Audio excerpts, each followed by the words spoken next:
SC मध्ये झोपलो नसतो आणि म्हणून त्यांची जेवढी मेहनत आहे ती फार मोठ्या प्रचंड प्रमाणात आहे। म्हणून माझ्या सर्व सैनिक मंडळींना माझा सॅल्यूट आहे तुम्हाला।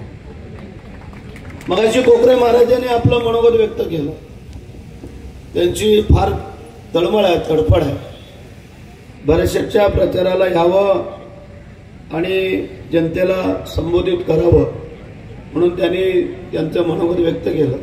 त्यांना थांबवलं नसतं तर अजून अर्धा तास काही ते थांबले नसते, परंतु कारण ते कीर्तनकारच मंडळी आहे, त्याच्यामुळे कीर्तनकार व्याख्यानकार काल्पनिक व्याख्यानकार आले होते बोलताना, चंद्रकांतनी नाव घेतलं, आम्ही त्यांना सन्मान देत होतो कारण शिवाजी महाराज संभाजी महाराजांवरचे फरडे वक्ते म्हणून त्यांची ख्याती आहे। असो, काल ते एका इथे सभेला आले, काही बोलतात अकलेचे तारे तोडून गेले, आम्ही त्याबद्दल काय बोलणार नाही आहे कारण आता सगळ्यांनी सांगितलं। चंद्रकांत आणि लक्ष्मण तुम्ही दोघांनी ते 2-3 पुस्तकं त्यांना पोस्टाने पाठवून द्या, ती भरताची भेट आहे म्हणून त्यांना सांगून द्या।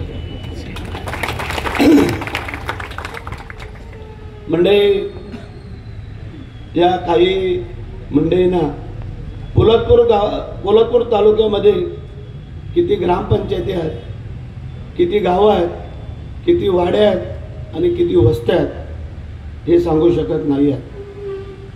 माझ्या पूर्ण मतदारसंघामध्ये 230 ग्रामपंचायती आहेत, 850 गावं वाड्या वस्त्या आहेत, 9.5 जिल्हा परिषद आहेत, 19 पंचायत समिती आहे, 1 नगरपालिका आहे, 1 नगरपंचायत आहे। पळशीच्या टोकापासून ते रवाळजाचं टोक पालीच्या तिथलं आणि इकडे इंदापूर 90 किलोमीटरचं अंतर हा माझा उभा मतदारसंघ आहे। आडवा आहे तो वेगळा आहे, अगदी कामते खोऱ्यापासून तो अगदी तिकडं कुडपण, तिकडं पळशी, कोंडवी हा सगळा भाग आला। मग सांगा मला, मी तुम्हाला आज सांगतो पत्रकार बांधवांना, 850 गावं वाड्या वस्त्या मी कागदावरती न बघता मी तोंडपाठ सांगू शकतो, तोंडपाठ। गव्हाच्या टोकापासून ते इकडे पळशील ते कामते खोऱ्यापर्यंत ते कुडपण पर्यंत, हे काय सांगतायत? हे आमचा नाद करणार आहे। अरे ज्यांना 3 वेळेला या जनतेने पाणी पाजलं ते परत आमच्या समोर येत आहेत, हरकत नाही आहे। 4थ्या वेळेला पण त्या घराण्याला नाही पाणी पाजलं तरी जनता नाव सांगणार नाही। म्हणजे विकास कामाच्या संदर्भात फार वेगळं काही मी सांगणार नाही आहे। पोलादपूरमध्ये एक चांगली 30 कोटीची नळ पाणी पुरवठा योजना फिल्ट्रेशनच्या सहित मंजुरीच्या ह्याच्यात होती। थोडं एक पत्र राहिलं होतं, त्या ज्या नदीमधून पाणी उचलतो आपण त्याचं पत्र राहिलं होतं, नाहीतर आज त्याची कामाची सुरुवात झाली अशी जशी म्हाडची झाली तशी। म्हणजे आम्ही शिवभक्त म्हणून काम करतो। शिवाजी महाराजांची पुण्यतिथी असेल, राज्याभिषेक सोहळा असेल, जिजाऊ महासाहेबांची पुण्यतिथी असेल, तानाजी मालुसरेंची पुण्यतिथी असेल, महाराष्ट्रामध्ये आम्ही कुठेही जरी असलो तरी हे 4 कार्यक्रम, जसं तुम्ही वारकरी मंडळी आळंदी आणि पंढरपूरची वारी चुकवत नाही, तसा बरेचसे शिवभक्त म्हणून या शिवाजी महाराज, तानाजी मालुसरे, जिजाऊ महासाहेब यांच्या या तिथी आणि पुण्यतिथी कधी चुकवलेल्या नाही। आणि म्हणून बरेचशेंनी प्रचाराची सुरुवात करताना नेहमी गडावरती जाऊन जगदीश्वराला श्रीफळ वाहून शिवाजी महाराजांच्या समाधीचं दर्शन घेऊन मग आमच्या प्रचाराला सुरुवात करतो। आतापर्यंत माझ्या आयुष्यामध्ये जेवढ्या मी निवडणुका लढलो त्यातली एक पण निवडणूक आतापर्यंत मी हरलेलो नाही आहे। मग ग्रामपंचायत असेल, पंचायत समिती असेल, 4 वेळेला जिल्हा परिषद, त्यातले 2 वेळेला मी होतो, 2 वेळेला सुषमा होती। आणि 3 वेळेला सल्लग आमदारकी आणि आता 4थ्या वेळेला चौकार मारायचा आपल्याला. मंडळी, लोकांना वेळ लागलाय का? हो लागलाय. भरत शेठचा वेळ लागलेला आहे आणि भरत शेठला ह्या जनतेचा वेळ लागलेला आहे. आम्ही आमच्या प्रपंचाचा विचार करत नाही. रात्री विचारा, चंद्रकांत कळंबे, निलेश आरे हे सगळे आले होते. 4:30 वाजता आम्ही झोपलो, सकाळी 7 वाजता उठलो. एका देवीचा नवस फेडायचा होता. 8 वाजता तिथे जाऊन नवस फेडून परत मी इथे या सभेला आलो. इथून मार्च सभा करून परत आता मी पित्तळवाडच्या सभेला जाणार आणि तिथून परत आम्ही निजामपूरच्या सभेला जातो. म्हणजे तुमची जर इच्छाशक्ती जर प्रबळ असेल ना तर तुम्हाला अडचण नाही आहे आणि तुमची नियत आणि नीतिमत्ता चांगली असेल तर तुम्हाला कोण हरू शकणार नाही आहे. आणि म्हणून या जनतेमध्ये एकच नाव आहे, गरिबांचा शेठ. गरिबांचा शेठ. काय कमवायचं आम्हाला? आम्ही लोकांना सांगतो नेहमी, जर शेठच बनायचं असेल तर या गोरगरीब जनतेचं बना, श्रीमंतांचे कधी बनू नका. काय करतात श्रीमंत लोक?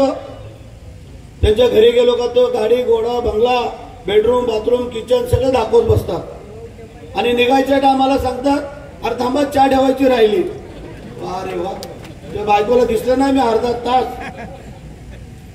तू दाखवतोस तुला चहा ठेवायला.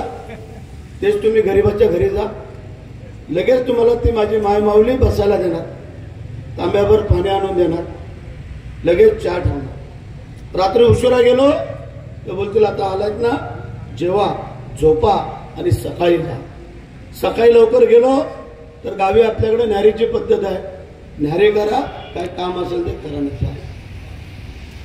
मग सांगा आमच्याकडे कोण येतं? 99% गरीब जनता येते आणि 1% अदरवाईज काय कामगार मंडळी येतात. नाहीतर 99% भरशेठच्या घरी ही गरीब जनता येत असते. काय त्यांची कामं असतात? एखाद्याचं कोण आजारी आहे त्याला मदत पाहिजे, एखाद्याच्या मुलामुलीची शिक्षणाची फी पाहिजे, एखाद्याचा बैल मेलाय, गाय मेले, म्हैस मेले, रेडा मेलाय, घरावरचे पत्रे उडाले, लग्नाचं काम थांबलंय. मग सांगा तुम्ही आम्हाला, एकाने तरी सांगा कोणी की भरतशेठच्या घरी आलोय आणि आम्ही खाली हाताने परत गेलोय, असं एकाने कोणी मला सांगावं. आणि त्यांच्या घरी चहा पाणी नाश्ता घेतल्याशिवाय कोण परत आले ते आम्हाला सांगा. मग आम्हाला काय पाहिजे? आम्ही तुमचे विकास कामं करतोय, गोरगरीब जनतेला मदत करतोय, प्रसंगाला सुख दुःखाला आम्ही सामोरे जातोय. पण ते लग्न असेल, कार्य असेल, माती असेल, मी नसलो तर सुषमा नसली तर विकास, कोण नाही कोणतरी आम्ही पोचायचा प्रयत्न करतो. आमच्या सरकारने काय केलं तुमच्यासाठी? आम्ही परत परत मतं मागतोय. ते आपलं सरकार आल्यानंतर पहिली जर योजना कुठली आणली असेल आपल्या मुख्यमंत्र्यांनी, आपल्या महायुतीच्या सरकारने, तर माझ्या भगिनींना एसटी मध्ये अर्ध तिकीट मिळतंय का? अर्ध तिकीट. दुसरी लगेच योजना आणली आम्ही, लेक लाडली लखपती. ज्याच्या घरामध्ये मुलगी जन्माला आली, नोंद करायची, तिच्या खात्यामध्ये 5,000 रुपये. पहिलीला गेलो 6,000, 5वीला गेलो 7,000, 11वीला गेलो 8,000 आणि 17 वर्षातून 18 वर्षामध्ये पदार्पण केलं तिने, डायरेक्ट तिच्या खात्यात 75,000 रुपये. असे 1,01,000 रुपये माझ्या मुलीच्या खात्यात. एका घरामध्ये एका मातेला 2 मुलींपर्यंत ही सवलत आहे. दुसऱ्या मुलीला पण तेवढेच पैसे मिळतात. पण पैसे मिळतात म्हणून तिसरी पण मुलगी मागा जमणार, मग आमच्या मुलांची संख्या कमी होईल. आणि म्हणून लगेच आम्ही तिसरी योजना आणली. माझ्या मुलींना मोफत शिक्षण. कित्येक लोकांना तुम्हाला अजून माहिती नाही काय मोफत शिक्षण. 10वी 12वी 11वी 15वीचं नाही. कोणाला डॉक्टर व्हायचं असेल, कोणाला वकील व्हायचं असेल, कोणाला इंजिनियर व्हायचं असेल, 8 लाख रुपयाच्या उत्पन्नाच्या आतील सगळ्यांना मोफत शिक्षण. लगेच 4थी योजना आम्ही आणली तुमच्यासाठी, मुख्यमंत्री लाडकी बहीण माझी योजना. प्रत्येकीच्या महिलेच्या खात्यामध्ये 1,500 रुपये मिळतायत का? किती जणींना मिळतं? हात वर करावं जरा. बरं, ज्या काय राहिल्या असतील त्यांना परत आम्ही रिवाइज करतो. पण मुख्यमंत्र्यांनी त्या दिवशी काय सांगितलं मानगावला? तुम्ही आमचं सरकार परत आणा, आमचे आमदार निवडून परत आणा, तुम्हाला 1,500 रुपयावरून डायरेक्ट 2,100 रुपये. या आत्ताचं आलं का आपलं सरकार, तुम्हाला लगेच 2,100 रुपये करून देण्याची जबाबदारी या मंत्रिमंडळातला तुमचा लोकप्रतिनिधी करणार आहे. हे तुम्हाला लक्षात ठेवा. अरे गरिबांच्या घरी जात आहेत ना, काय तुमच्या पोटात दुखतंय? ते निवडणुकीसाठी पुरतं आणलंय, ही फसवी योजना आहे. आणि आता तुमच्या महिलांनी जेव्हा घेतला आमच्या या योजनेचा लाभ, तेव्हा का नाही सांगितलं तुमच्या महिलांना हे घेऊ नका म्हणून? तेव्हा त्यांच्या महिला पुढं आम्ही बोललो का त्यांना देऊ नका? सगळ्या जाती धर्माच्या महिलांना सांगितलं घ्या. 75,000 महाड विधानसभा मतदारसंघामध्ये मानगाव, महाड आणि पोलादपूर 75,000 महिलांना मुख्यमंत्री लाडकी बहीण योजनेचा लाभ मिळतो. लक्षात ठेवा. दर महिन्याला पूर्ण 1 वर्षाचे पैसे 45,000 कोटी रुपये आम्ही बाजूला करून ठेवले. कोणी बोलायला नको. आणि तुम्हाला माहिती आहे, गेल्या पण महिन्याचे पैसे तुम्हाला ह्या खात्यात पडले ना सल्लग का? खोट आली तुम्हाला कुठल्या महिन्यातली? मग मतदान कोणाला करणार? म्हणजे मी काम करतोय ते बोलतोय. माझी एकच विनंती आहे, आम्ही तुमच्याकडे 5 वर्षातून